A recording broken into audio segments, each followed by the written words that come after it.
On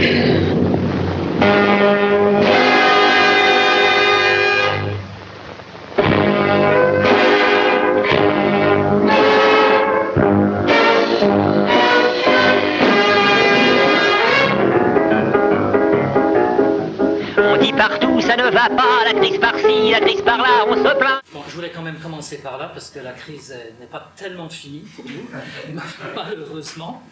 Je voulais simplement vous montrer, je ne sais pas si vous voyez au fond de la salle, les quelques livres que j'ai pu produire, dont le dernier avec Marie. Et je voudrais préciser que ce que je vous présente aujourd'hui, c'est tiré du livre, donc c'est une sorte de collaboration entre Marie et moi, donc c'est un peu frauduleux que je sois là à me présenter devant vous comme l'auteur. En fait, on a tous les deux travaillé ce livre à part entière, et je reprends certains arguments du livre. Donc, y a-t-il un film musical français, un film musical français, je devrais dire? Par film musical, j'entends le genre ainsi nommé dans les pays anglophones, généralement traduit en français par comédie musicale. Pour les besoins de cette communication, je parlerai du film musical dans son sens le plus étendu, qu'il s'agisse d'opérette, de comédie musicale ou de film musical dans son sens français. Donc, dans notre livre récent, Marie et moi-même, nous sommes partis du principe que le film musical français existe bien et se porte même très bien. Nous avons proposé qu'à l'encontre du genre dit film musical hollywoodien, le propre du film musical à la française est justement son hétérogénéité. Donc, le film musical hollywoodien aurait un centre auquel aspire le genre, ou plutôt vers lequel il est aspiré. Une force centripète, pourrait-on dire, alors que le film musical français, c'est le contraire. Il est centrifuge, il s'esquive, il s'échappe par tous les côtés, mais il reste quand même film musical si l'on accepte une définition qui dépend moins de la syntaxe d'un film musical que de sa réception. Et French film musical, tout film qui attire son public à cause de la musique, principalement par la présence d'un ou de plusieurs chanteurs. Mais la tentation de Hollywood reste trop forte pour le cinéma français, comme d'ailleurs pour d'autres. Il y a d'abord imitation, mais on imite en pinçant les lèvres. Après la Deuxième Guerre, on passe à autre chose, à d'affectueuses pastiches, à la nostalgie, à de brèves apparitions qui illuminent comme un feu d'artifice un paysage de film musical très français. Dans les deux cas, on tâche de contenir le virus américain, mais à partir des années 50, on n'est plus rivaux, on est bons amis. Passons à mon premier cas de figure, le backstage musical La crise est finie, dont le metteur en scène est le très allemand Robert Schoedmack. Marc Farnèse, dans Ciné-Monde, vous le voyez là, titre son article « La crise est finie, un 42nd Street français ». Au premier abord, La crise est finie est on ne peut plus américain, comme vous allez voir. Blasé, à Hollywood c'est un record, on fait c'est pour mille girls en or, ce sont le vrai trésor.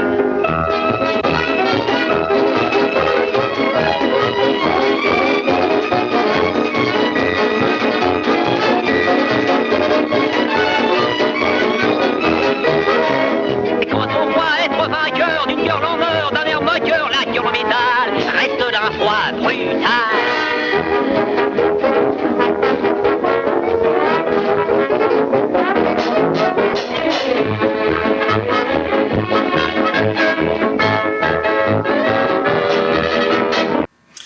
Oui, j'aurais dû vous expliquer, pour ne pas vous dérouter, que dans les cas où il y a deux extraits à l'écran, vous aurez donc la bande son du film français, mais vous aurez la bande visuelle du film américain, donc pour pouvoir comparer. Mais bon, je privilégie quand même, hein, noblesse oblige, la bande son française.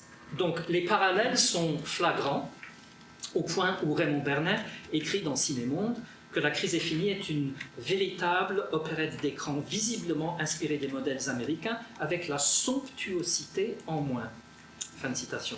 On le voit bien dans les costumes composés de pièces de monnaie en cache-sexe, dans la chorégraphie et encore dans les paroles de la chanson de Marcel, qui semblerait être une référence au film de Leroy. C'est ce que vous voyez en bas de l'écran. À Hollywood, c'est un record, on fait des girls en or.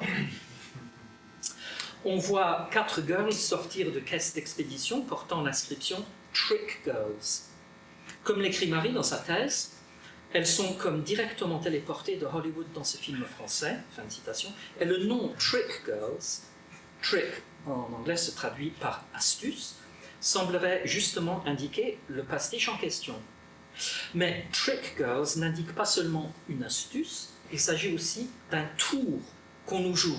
C'est l'autre sens de trick, en anglais en tout cas, car la morale des 2 films, axée sur la crise économique et le manque d'argent, est très différente dans le film français. On peut comparer les paroles de We're in the Money et celles du dernier numéro de La crise est finie, ce que vous venez de voir. Comme vous le voyez, il y a une différence sensible entre les 2 textes. Donc, à gauche, vous avez le texte anglais, à droite, vous avez le texte de La crise est finie.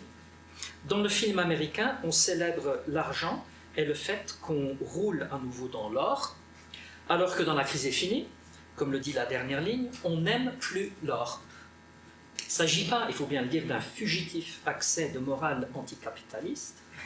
Cette critique du American Dream axée sur l'individualisme de la croqueuse de diamants, dont le but est d'attraper son sugar daddy, se trouve en filigrane dans tout le film.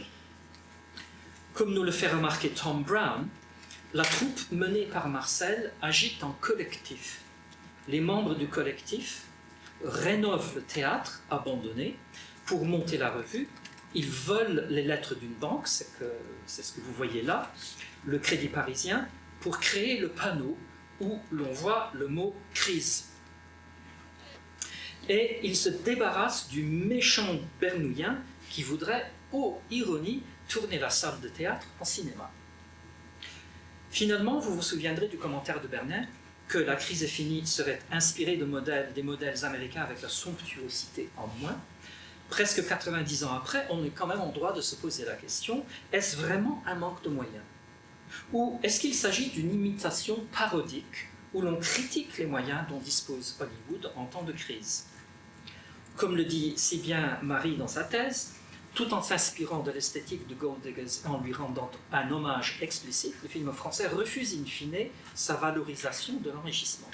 L'éthique et l'esthétique du film se constituent donc dans un équilibre instable entre hommage et écart vis-à-vis du modèle hollywoodien que constitue le film de Mervyn Roy. Mon deuxième cas de figure est également un backstage musical. Dans Zouzou, Joséphine Baker, d'origine américaine, naturellement, joue la sœur adoptive de Jean Gabin, qu'elle aime d'amour, qui à son tour aime la blanchisseuse Claire, Yvette Lebon. Zouzou devient la star d'une revue impeccablement berkeleyesque. Comme vous voyez, enfin, je ne sais pas si vous voyez au fond de la salle, mais comme vous voyez plus ou moins avec ces images à l'écran. On retrouve donc dans ce film des éléments très français. Gabin, star du musical, la blanchisserie, dans le cadre d'une revue à la Busby Berkeley, revue d'ailleurs bien plus somptueuse que celle de La crise est finie. Mais à l'encontre du happy ending américain, Zouzou la Noire doit se sacrifier pour que Jean jouisse de la très blonde Claire. Le dernier numéro de Zouzou exprime bien cette répression raciste et générique qui fétichise Baker tout en l'emprisonnant dans une cage dorée.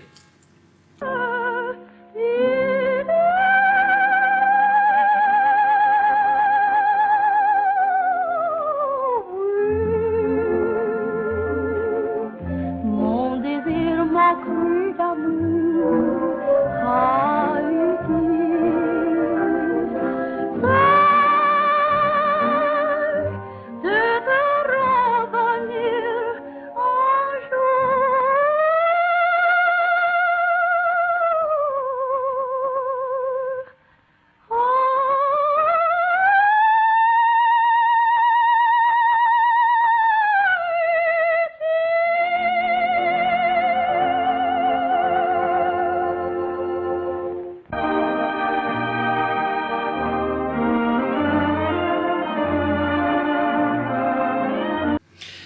Dans le cas de La crise est finie, comme dans Zouzou, on se sert du backstage musical à la Busby Berkeley tout en cherchant sans arrêt à le critiquer, le contenir, à en trahir les codes génériques.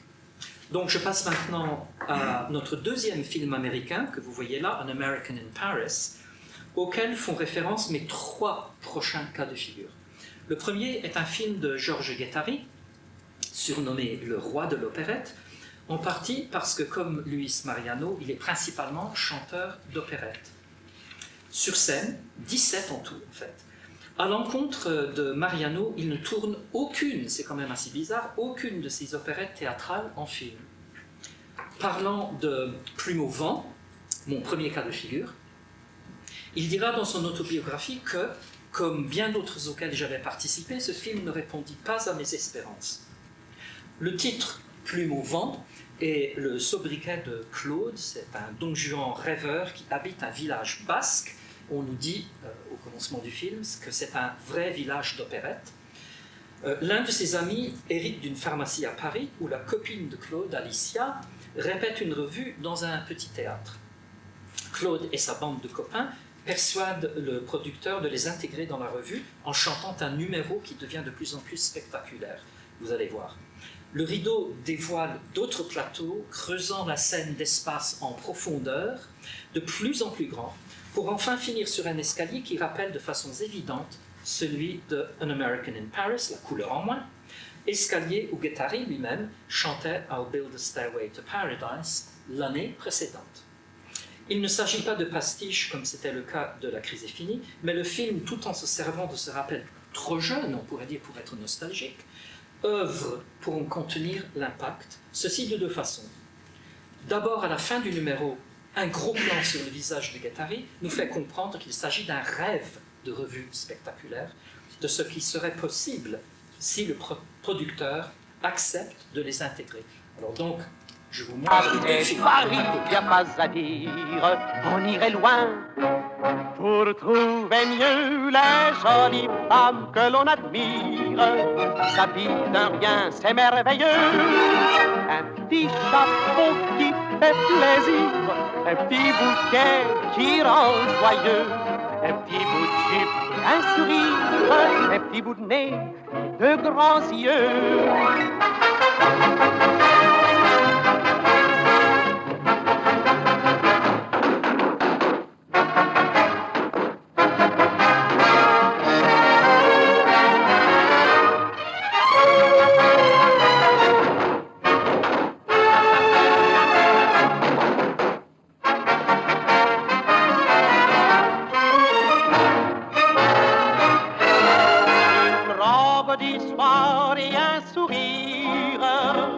De belles épaules et de grands yeux.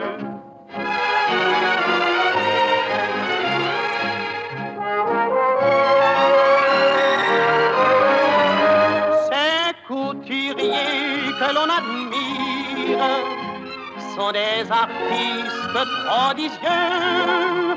C'est tout Paris qu'ils font tenir dans un nœud de ruban soyeux. C'est tout Paris et son sourire, c'est tout Paris et ses beaux yeux.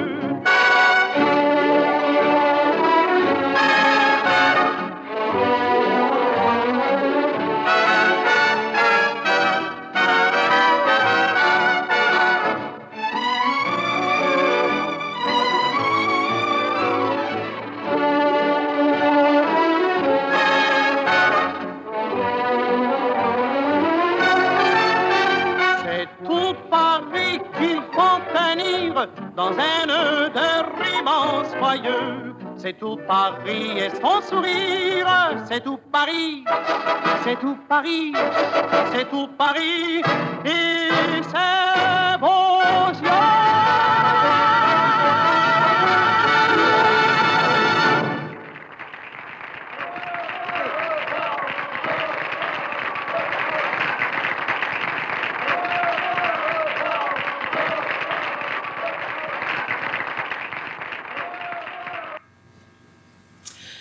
Cette idée du rêve revient plus tard dans le film dans une séquence que je qualifierais d'européenne un conte de fées qui tourne au cauchemar, mélange de La Belle au bois dormant de Perrault et les lutins des frères Grimm.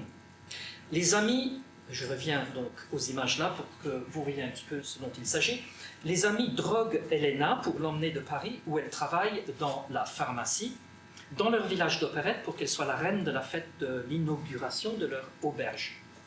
Il s'agit donc d'un nostalgique retour aux sources, un rejet de la ville pour une vie de village, la revue spectaculaire à l'américaine, cédant le pas aux danses folkloriques du Pays Basque.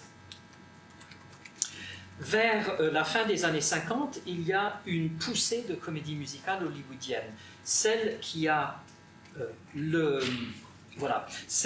plus de succès, avec 3,5 millions de spectateurs, et mon deuxième cas de figure, Folies Bergère. Les vedettes étant Zizi Jeanmer, comme vous voyez, qui, comme Guettari, avait fait fureur aux États-Unis, et Eddie Constantine. Malgré son succès populaire, la critique française s'en prit au film, un peu comme Berner l'avait fait pour La crise est finie.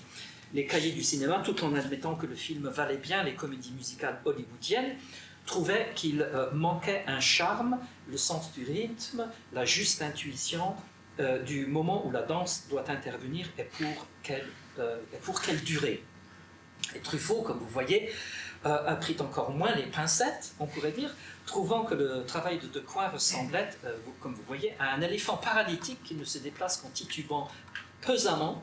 Il le compare à celui de Minelli, qu'il caractérise comme aigle qui veut virevolter gracieusement. Donc, pour vous rappeler un petit peu ce qui se passe dans ce film, Eddie Constantine est Bob, un soldat américain à Paris qui veut devenir chanteur de cabaret. Il se met avec la danseuse Claudie, c'est-à-dire Zizi Jeanmer, et le film suit leur carrière dans les music-halls de Paris. Il y a plusieurs moments autoréférentiels, par exemple lorsque les deux amants se promènent dans les rues de Paris et que Claudie dit que toutes les lumières ont tiré des diamants, indiquant la revue de Jeanmer et Roland Petit qui fit fureur sur Broadway en 1950, La croqueuse de diamants. Ou encore, quand Constantine répète une chanson, nous voyons au mur des affiches, comme vous voyez à gauche, de Piaf, Chevalier, Jacques Pils, Trenet et Eddie Constantine. Une Française qui devient star aux USA, un Américain qui le devient en France. Ces chassés-croisés sont un peu des clins d'œil qui s'intègrent dans la parade, telle que je l'ai nommée dans le titre de cette communication. Plus intéressantes sont les nombreuses références aux comédies musicales hollywoodiennes de l'époque, comme nous l'indique Thomas Pillard dans la revue dont il a déjà été fait mention. Au commencement du film, il y a les trois marins en perme à Paris qui font écho à On the Town. Mais c'est dans la finale du film que nous trouvons un véritable foisonnement de références paradées. La première est de loin la plus étonnante, et la reprise ironique de Girl Hunt dans The Bandwagon. Non seulement Constantine porte le même complet blanc que Fred Astaire et Jeanmer, une robe fendue comme celle de Sid Charisse, mais Roland Petit suit la chorégraphie de Michael Kidd. Je vais vous montrer ça dans un instant. On comprend bien l'intérêt de cette procédure. Dans The Bandwagon, il s'agit d'une parodie des polars de Mickey Spillane, et on se rappellera que Constantine était connu en France pour le personnage de Mamie Caution dans les films que vous voyez à l'écran, La Môme vert de gris, Les femmes sans balance et Vous pigez. Mais alors que la danse de Jeanmer est aussi sensuelle que celle de Charisse, celle de Constantine est un lointain écho d'Astaire. Pachyderme plutôt que gazelle, on pourrait dire. Il s'agit donc à la fois d'un hommage et, à mon avis, d'une parodie du film américain. Je vous montre ça.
il se passe quelque chose de vraiment étonnant.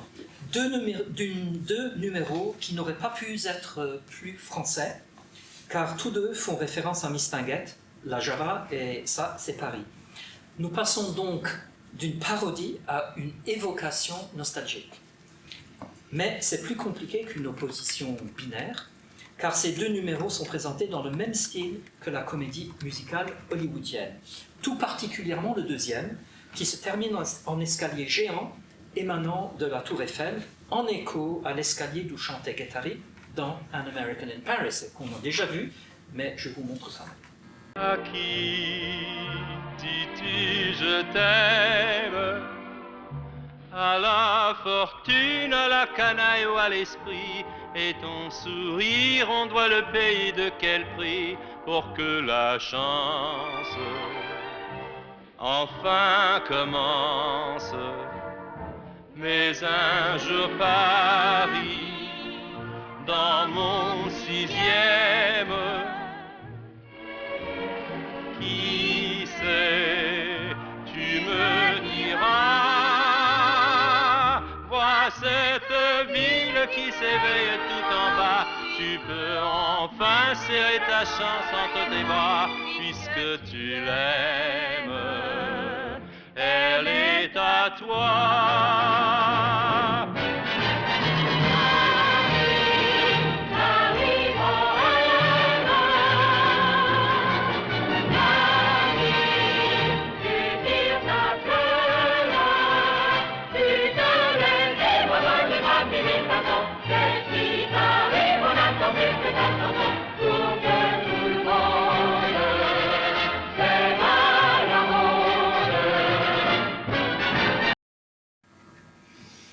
On pourrait donc en conclure que Folies Bergère, comme les précédents cas de figure, proclame son admiration pour la comédie musicale hollywoodienne tout en la parodiant et en la déstabilisant par son introduction d'éléments très français. Folies Bergère se subordonne à la comédie musicale hollywoodienne. Comme les autres cas de figure, c'est un backstage musical. Les vedettes sont à l'origine américains, comme Constantine, ou fortement appréciées par les Américains, comme Jean Maire. Les numéros font référence autant aux films américains qu'aux traditions musicales françaises. Tout change avec Jacques Demy. 10 ans plus tard, de façon inattendue, pourrait-on dire, surtout vu le mépris des critiques pour le film musical, c'est Les Parapluies et Les Demoiselles. Les deux films font chacun 1,2 million d'entrées, c'est moins que les 3,5 de Folies Bergère, donc pas populaire de la même façon, mais ces deux films font époque, et si le premier est, on pourrait dire, très français, ne ressemblant pas du tout aux comédies musicales hollywoodiennes, le deuxième, comme on l'a souvent remarqué, serait le plus américain des films musicaux de Demy. Les Parapluies est pourtant loin de ressembler à une opérette typiquement française ou viennoise. On se rappellera que Demy et Legrand visaient plutôt un opéra populaire. Comme le dit Demy, je ne crois pas à l'opéra pour faire un film populaire parce qu'on ne comprend pas ce qui s'y dit. Essayons de trouver un équivalent de l'opéra au cinéma où chaque mot soit compréhensible, clair.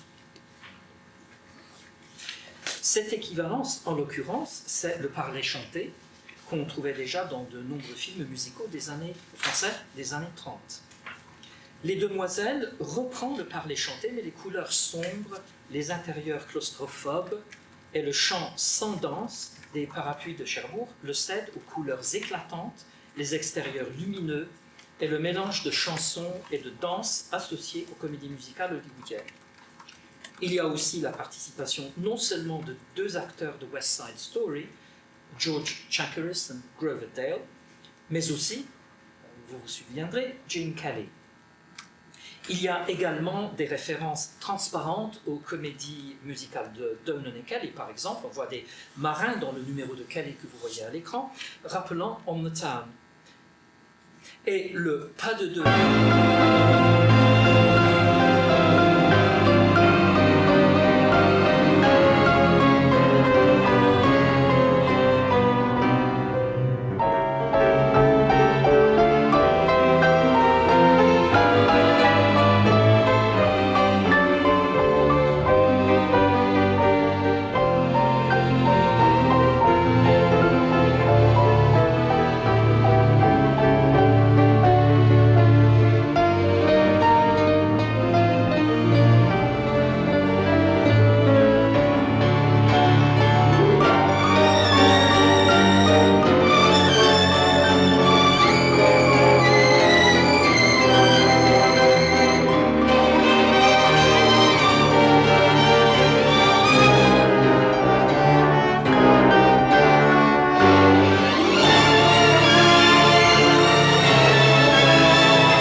penser que ce film, comme La crise est finie, essaye une fois de plus de reproduire la comédie musicale hollywoodienne.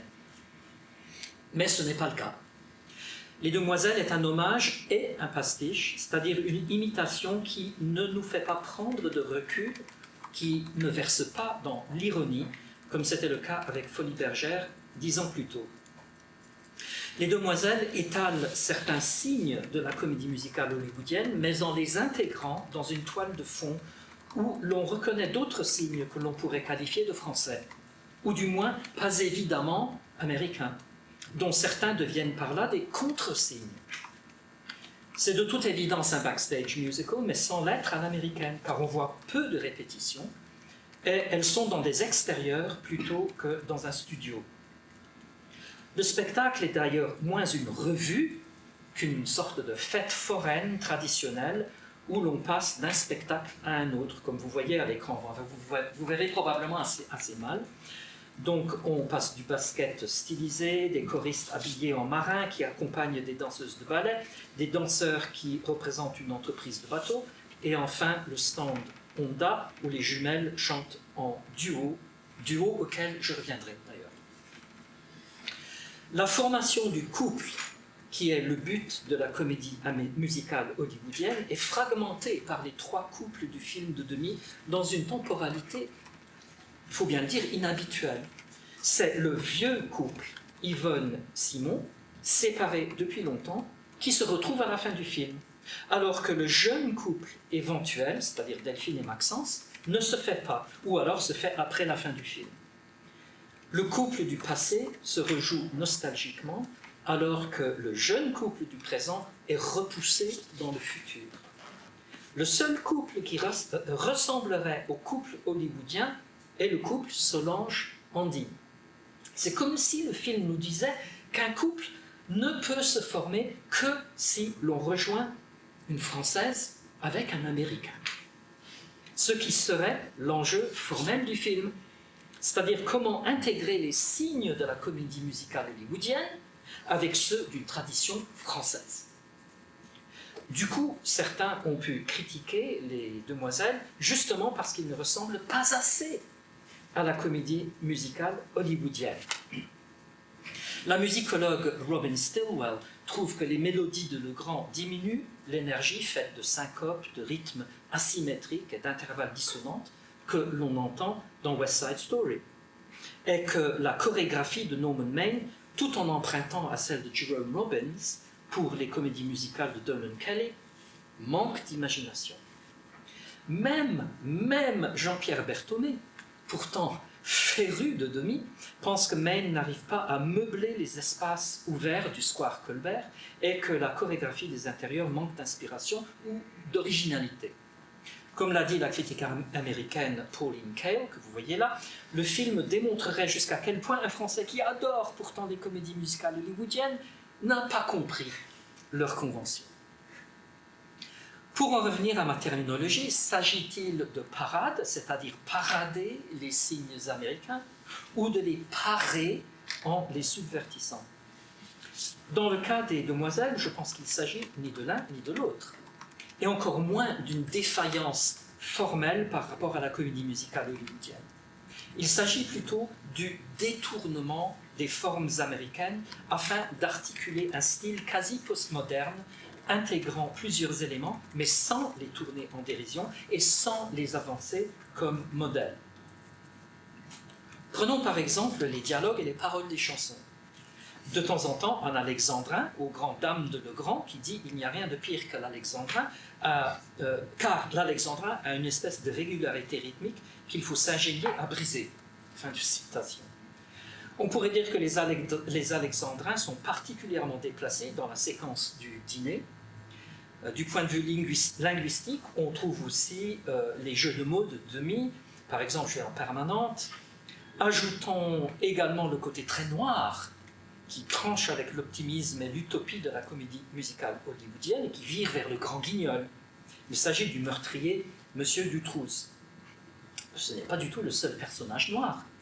Guillaume l'Ancien, le prétentieux propriétaire de la galerie de peinture, poursuit Solange. Son nom rappelle le Lacenaire des Enfants du Paradis, Et en fait, l'ancien cite justement le personnage de Carnegie. Le film nous ramène donc nostalgiquement aux années 30 et le réalisme poétique. Je finis sur ce point en ce qui concerne les demoiselles, du réalisme en citant la séquence où les jumelles reprennent la chanson de Marilyn Monroe et Jane Russell dans Gentlemen Prefer Blondes. Elles portent les mêmes robes, elles adoptent les mêmes gestes, donc nous pourrions croire qu'il s'agit ou de dérision, comme c'était le cas avec La crise est finie, ou une nostalgie admirative. Mais à mon avis, les choses sont plus compliquées. Je vous joue donc les deux séquences. Quand l'été a disparu, l'été, quand le temps s'en est allé du côté des saisons, ma saison, on ne peut que soupirer, regretter l'été, mais pour revivre un jour d'été, lorsque l'hiver s'est installé et que votre cœur s'est glacé, il faut aimer. Aimer la vie, aimer les fleurs, aimer les rires et les pleurs, aimer le jour, aimer la nuit, aimer le soleil et la pluie, aimer l'hiver, aimer le vent, aimer les villes et les champs, aimer la mer, aimer le feu, aimer la terre pour être heureux. Quand l'amour a disparu, l'amour, quand le cœur s'en est allé du côté des jamais, plus jamais, on ne peut que regretter l'amour envolé, mais pour ressusciter l'amour, si votre cœur vide est trop lourd, si l'ennui menace vos jours, il faut aimer.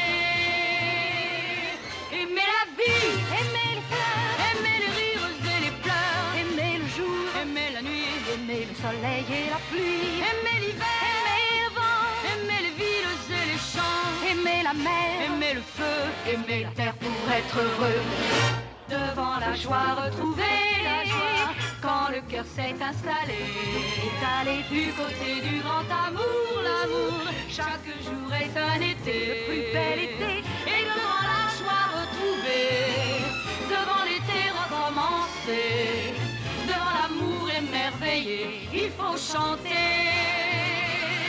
Chanter la vie, chanter les fleurs, chanter les rires et les pleurs, chanter le jour, chanter la nuit, chanter le soleil et la pluie, chanter l'hiver, chanter le vent, chanter les villes et les champs, chanter la mer, chanter le feu, chanter la terre pour être heureux.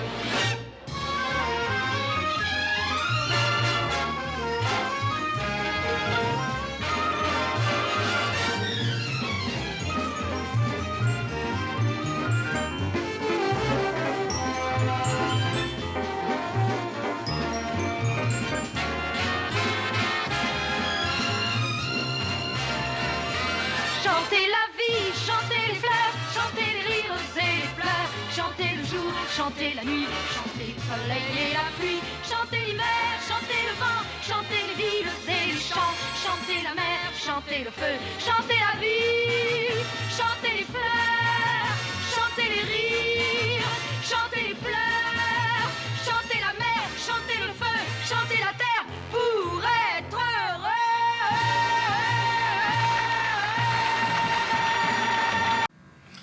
Ça aurait été trop dommage d'abréger, n'est-ce pas?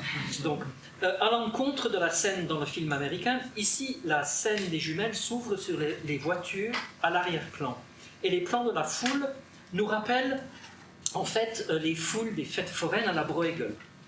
Mais il ne s'agit pas non plus du folk musical hollywoodien, plutôt une ouverture réaliste très différente des comédies musicales d'Onan Kelly. Donc, une nostalgie réflexive dans le sens de Svetlana Boym, une nostalgie qui s'ouvre sur le futur plutôt que de s'abîmer dans la mélancolie du passé. Non pas un retour en arrière, mais on pourrait dire un retour en avant. On comprend donc cette ambiguïté des films musicaux français qui proclament leur adhésion au genre de la comédie musicale américaine tout en s'en méfiant, si ce n'est en la tournant en dérision, tout au moins jusqu'aux années 50.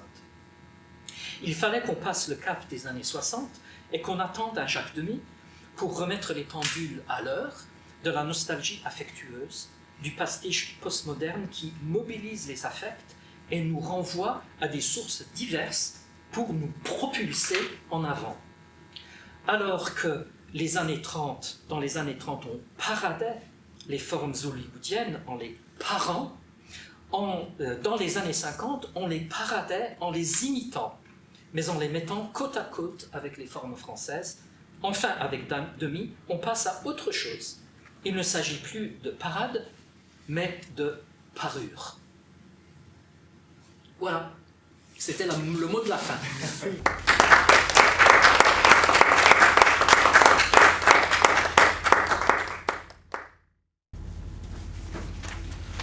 Il y a peut-être, si vous avez des questions éventuelles. Oui, on a le temps pour les questions.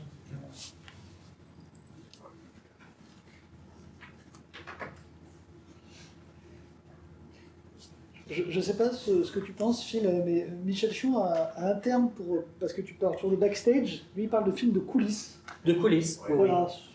Oui. Pour être français. Oui, j'aurais pu. Voilà. C'est une expression qu'on trouve. Jean-Marie, merci beaucoup pour tout ça, c'est super intéressant. Ma question, ça portait sur les différents moments où vous parlez de c'est américain, c'est français, c'est plutôt américain, c'est sur tout ce qui est des assignations d'identité, soit nationale, soit locale, en fait, sur la comédie, enfin sur les opérettes, là. Quel est le statut de ces identités-là? C'est-à-dire, est-ce que c'est vous qui les assignez en fonction de ce que vous avez vu dans le corpus? Il y a plutôt certaines tendances stylistiques et plutôt que d'autres? Non, c'est plutôt... Ou c'est sur la réception ou Non, c'est pas tellement... Enfin, c'est un peu les deux. Hein. Mais c'est principalement l'analyse que nous avons fait, Marie et moi, des différents moments de l'évolution de l'opérette, ou du film musical en général, où on reconnaît sans arrêt, on voit sans arrêt des références aux films américains, aux formes américaines, et on s'est donc posé la question, mais comment est-ce que ça marche? Est-ce que ça change? Le statut de ces émotions. Ouais. Tu veux enchaîner, Marie, en fait? Non. Ouais, non, donc en fait, il y a aussi des éléments de réception. Ce qui nous a paru assez frappant, enfin c'était Marie qui l'avait remarqué dans sa thèse, c'est que c'était cette sorte d'imitation de ce qui se passe dans la comédie musicale hollywoodienne, surtout dans les années 30, mais que les critiques n'apprécient pas. Donc on dit, comme Bernard le disait, avec la somptuosité en moins. Donc on reconnaît que ça ressemble un petit peu aux comédies musicales américaines, mais on s'est dit, bon bah nous les pauvres Français, on n'a pas les moyens. Donc nous on voulait peut-être remettre les pendules un petit peu à l'heure et de dire mais c'est pas nécessairement ça, c'est peut-être aussi une parodie, c'est peut-être aussi se dire bon bah les Américains ils peuvent bien faire tout ça mais nous on a des spécificités et c'est ce qui importe. Ça rentre aussi dans les années 30 au moins dans l'idée de la constitution d'un cinéma sonore spécifiquement français, je pense qu'on y reviendra aussi.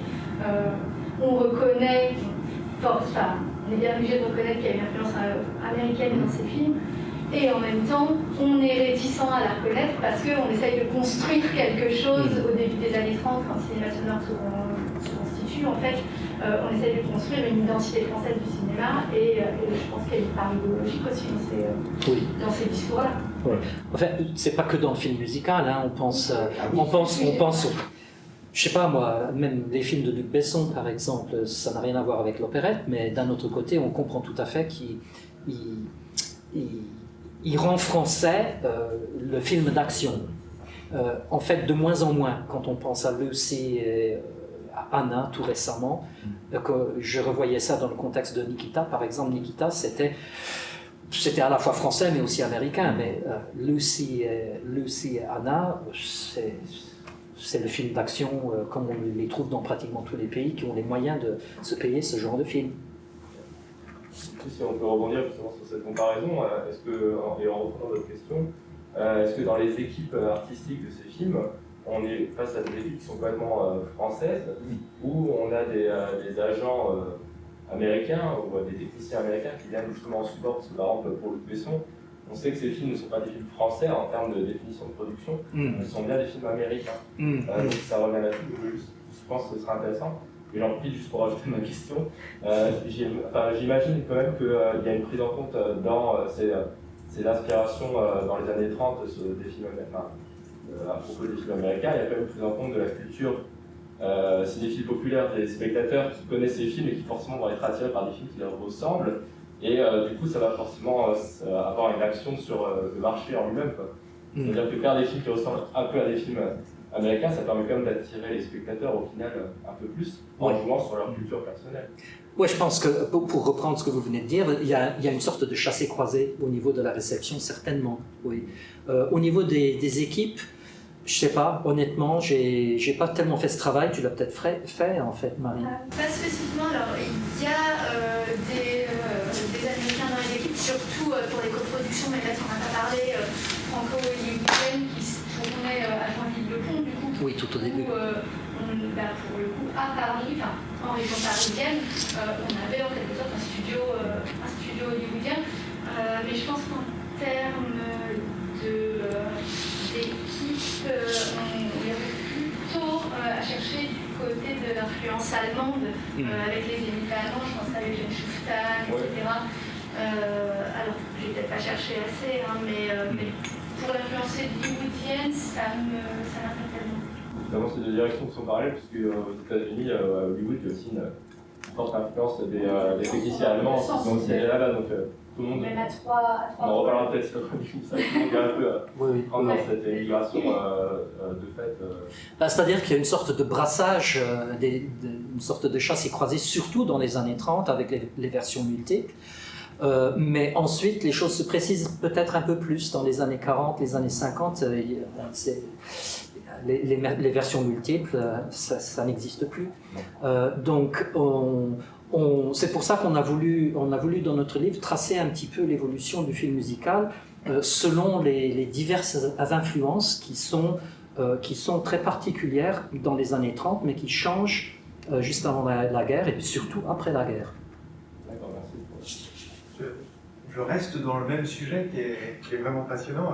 Merci beaucoup Phil pour cette communication qui est très très large et très très intéressante.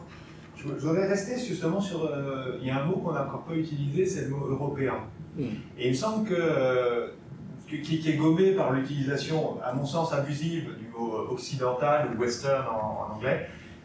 Parce qu'effectivement, dans les coproductions, on vient de parler de l'Allemagne, Marie en a dit un mot, mais on a aussi l'Italie qui va être un partenaire important pour la France. Et je pense qu'il y a un cinéma, c'est qu'une hypothèse, ça demande à être creusé, mais il y a quelque chose de spécifiquement européen, finalement, qui se développe. Et en revenant sur les deux films de Demy dont tu as parlé, tu as parlé surtout des demoiselles, et je pense que sur les demoiselles, il y aurait pas mal à dire, en particulier, je pense que les critiques que tu as citées, y compris de la part de scientifiques, à mon sens, c'est à reprendre, parce qu'il y a tellement de partis pris dans tout ce qu'ils disent que ça disqualifie en grande partie leur critique, je crois. Mais en revenant à la fois, juste un mot sur les demoiselles, je pense que là, on peut trouver une influence européenne, en particulier dans l'orchestration de Legrand, qui est tout à fait exceptionnelle, et qui le rapproche davantage des mini-concertos qui sont très à la mode à ce moment-là, et qui eux sont d'origine anglaise, et non pas américaine. Et en revenant, en disant un mot simplement sur les parapluies de Cherbourg n'ont aucun précédent, et quasiment aucun successeur dans le cinéma. Un film entièrement chanté du début à la fin, ça n'existe pas avant, et je pense que si on doit chercher une influence, et il faut aller la chercher en Italie, c'est un opéra. C'est l'opéra italien, ou l'opéra bouffe. Alors encore que là, il n'y a pas grand-chose pour rire dans les parapluies. Et c'est vraiment l'opéra italien qui va se retrouver utilisé comme ça. Donc je pense qu'il y a tout un faisceau spécifiquement européen qui serait à creuser aussi, une identité européenne qui n'est pas celle qu'on connaît de nos jours, évidemment, mais qui peut-être serait intéressante aussi. Oui, je suis d'accord. En fait, c'est pour ça que j'ai rapproché tout au moins le côté visuel, pas nécessairement la bande sonore, de Bruegel, parce que je me disais, mais quand même, c'est extraordinaire, cette fête foraine, ça ressemble à aucune comédie musicale américaine, finalement. C'est des plans très larges, je veux dire, il y a beaucoup de gens, on voit mal ce qui se passe, la caméra, elle se faufile entre les personnages. Donc, en fait, oui, je suis d'accord, et d'ailleurs, Demy avait bien dit que lui et Legrand cherchaient à faire une sorte d'opéra. Je l'ai cité là aussi. Donc, Je pense que oui, on aurait pu insister peut-être un peu plus sur le côté européen. Ça, je suis d'accord. Ce qui se passe aux alentours des années 60, c'est très intéressant. D'ailleurs, on en parle dans notre livre. C'est-à-dire qu'il y a Demi, mais il y a aussi tout le côté de la musique populaire des jeunes, c'est-à-dire les yéyés, et toute une petite flopée de films avec Johnny Hallyday, par exemple, et les autres, les yéyés, qui se rapprochent de ce qui se passe avec les films d'Elvis, mais qui est très spécifiquement ancré, comme l'a toujours été Hallyday d'ailleurs. Hein? Ouais. Donc là aussi, on a cette sorte de tension entre les cousins américains qu'on repousse pas nécessairement, mais on essaie d'œuvrer à trouver quelque chose qui est très spécifiquement français, si ce n'est européen. Je crois qu'il va falloir qu'on passe à la première session. J'ai peut-être encore juste une toute petite question, parce que je me réserve le droit. Non, mais parce que je sais que du coup, tu es un peu spécialiste aussi des opérettes de Pils et Tabet. Et je me disais, toi c'est moi comme Prends la route, parce que dans tout ce que tu as montré, il y a quand même beaucoup de scènes dansées, chorégraphies. Dans Prends la route et toi c'est moi, la part de la danse est beaucoup plus minimale en fait. Ouais. Je me demande si aussi une des caractéristiques de ces opérettes cinématographiques, c'est justement, comme tu dis, une espèce d'attirance, répulsion avec la danse, quoi. Il se joue des choses... Parce que dans ces opérettes-là, il n'y a aucun moment chorégraphié, en fait. Plutôt des moments d'improvisation un peu dansés, des petits pas de danse. Ouais. On n'a pas ces ensembles... Non, du tout. Voilà. C'est plutôt la chanson. C'est beaucoup plus la chanson sur laquelle on esquisse quelques pas de danse. C'est aussi pour ça que la presse souligne le talent de danseuse de Liliane Arbet. Je pense qu'elle paraît assez exceptionnelle dans le contexte français. C'est ça. Et c'est pour ça que je trouve les Folies Bergères assez intéressant finalement comme film, parce que alors que la chorégraphie est très belle dans le film américain, elle est évidemment moins belle, mais c'est intéressant parce qu'il y a Zizi Jeanmaire qui est très sensuelle, mais il y a aussi Eddie Constantine qui est plutôt lourd, il faut bien le dire. Alors donc il y a même à l'intérieur de la chorégraphie, il y a quelque chose, il y a une sorte de tension, une sorte d'ambiguïté, une sorte de fracture, on pourrait dire. Très bien. Merci beaucoup.